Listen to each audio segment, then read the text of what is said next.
राज्यातील लाडक्या बहिणींसाठी आनंदाची बातमी. हो, आनंदाची बातमी आहे. काय आहे आनंदाची बातमी तुम्हाला सांगतो मी.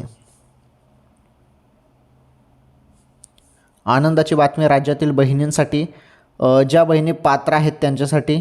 कारण भरपूर बहिणी अपात्र पण झालेल्या आहेत. अपात्र बहिणींचा हप्ता जो आहे, हप्ता हा बंद झालेला आहे अपात्र बहिणींचा.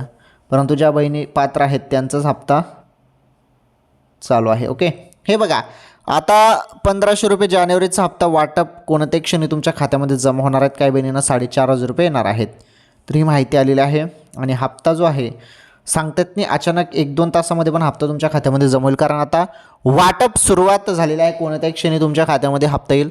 वरती जे काही ऑर्डर आहेत ते देण्यात आलेले आहेत. त्यामुळे पटकन लाडक्या बहिणींच्या खात्यामध्ये हप्ता जमा होण्यास आता सुरुवात केली जाणार आहे. ही सर्वात महत्त्वाची आनंदाची बातमी होती लाडक्या बहिणींसाठी.